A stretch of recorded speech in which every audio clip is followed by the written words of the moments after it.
June ಅಂತ್ಯದ ವೇಳೆಗೆ GBA election ಮಾಡಿ ಮುಗಿಸಬೇಕು ಅಂತ ಸುಪ್ರೀಂ ಕೋರ್ಟ್ನ ಆದೇಶ ಆಗಿತ್ತು. ಜೂನ್ 14ರಿಂದ 24ರ ಮಧ್ಯೆ ಒಂದು ಡೇಟ್ ಡಿಸೈಡ್ ಮಾಡಿ ನಾವು ಚುನಾವಣೆ ಮಾಡ್ತೀವಿ ಅಂತ ಎಲೆಕ್ಷನ್ ಕಮಿಷನ್ ಹೇಳಿದೆ. ಈ ಸಂದರ್ಭದಲ್ಲಿ ಚುನಾವಣೆಗಳನ್ನು ಮುಂದೂಡುವುದಕ್ಕೆ ಸರ್ಕಾರ ಸುಪ್ರೀಂ ಕೋರ್ಟಿಗೆ ಅರ್ಜಿ ಸಲ್ಲಿಸಿದೆ. ಸಿಬ್ಬಂದಿ ಕೊರತೆಯ ಕಾರಣದಿಂದ ಒಂದು ವೇಳೆ ಸುಪ್ರೀಂ ಕೋರ್ಟ್ ಆ ಅರ್ಜಿಯನ್ನು ಎಂಟರ್ಟೈನ್ ಮಾಡದೇ ಹೋದರೆ ಚುನಾವಣೆಗಳನ್ನು ನಡೆಸಬೇಕಾಗಿ ಬರುತ್ತೆ. ಆ ಸಂದರ್ಭಕ್ಕೆ ಅಂತ ಈಗಾಗಲೇ ಆಡಳಿತ ಪಕ್ಷ ಕಾಂಗ್ರೆಸ್ನಲ್ಲಿ ತಯಾರಿಗಳು ಶುರುವಾಗಿದ್ದವು.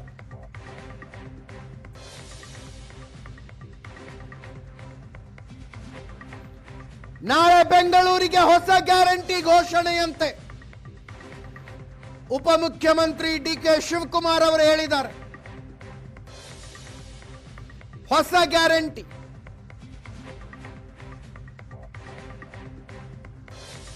ಇನ್ನೊಂದು ಕಡೆ 5 ಪಾಲಿಕೆಗಳಿಗೆ ಗ್ಯಾರಂಟಿ ಅನುಷ್ಠಾನ ಸಮಿತಿ ಅಧ್ಯಕ್ಷರ ನೇಮಕ ಆಯಿತು.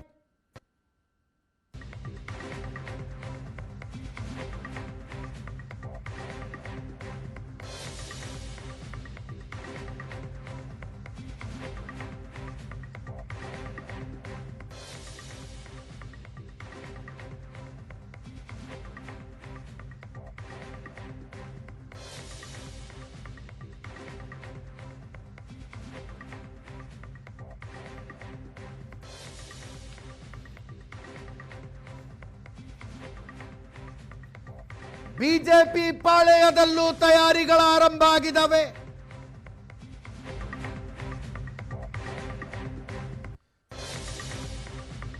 ಹತ್ತನೇ ತಾರೀಕು ಪ್ರಧಾನಿ ನರೇಂದ್ರ ಮೋದಿ ಅವರು ಆರ್ಟ್ ಆಫ್ ಲಿವಿಂಗ್ಗೆ ಬಂದಾಗ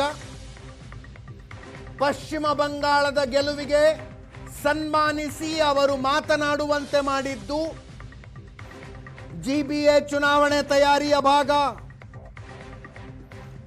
ಈಗ ರಾಷ್ಟ್ರೀಯ ಅಧ್ಯಕ್ಷ ನಿತಿನ್ ನಬೀನ್ 2 ದಿನಗಳ ಪ್ರವಾಸಕ್ಕೆ ಬೆಂಗಳೂರಿಗೆ ಬರ್ತಾ ಇದ್ದಾರೆ. ಮೇ 24ನೇ ತಾರೀಕು ಅಧ್ಯಕ್ಷರಾದ ಮೇಲೆ ಮೊಟ್ಟ ಮೊದಲ ಸಲ ಬರ್ತಾ ಇರೋದು.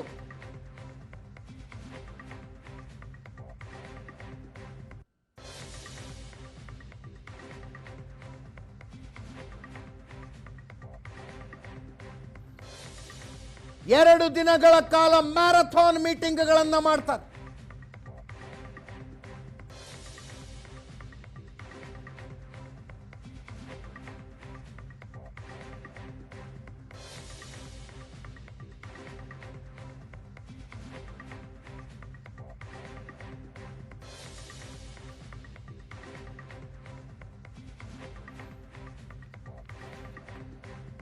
ಕೇಂದ್ರ ಸಚಿವ ಎಚ್.ಡಿ. ಕುಮಾರಸ್ವಾಮಿ ಅವರು ಮಾತಾಡಿದ್ದಾರೆ, ಕೇಳಿಸ್ಕೊಳ್ಳಿ.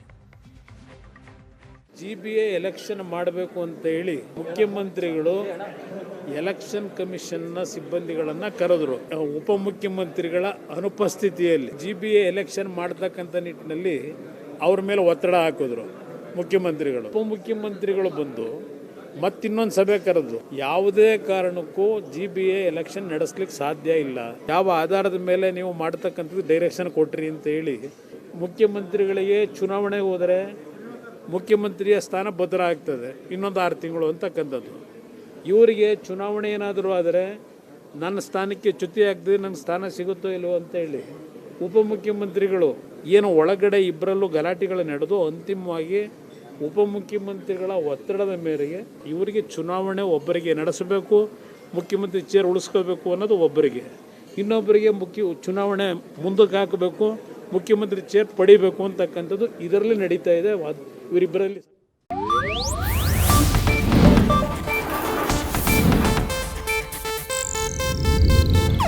ಇದು ಏಷ್ಯಾನೆಟ್ ನ್ಯೂಸ್ ನೆಟ್ವರ್ಕ್ ಪ್ರಸ್ತುತಿ.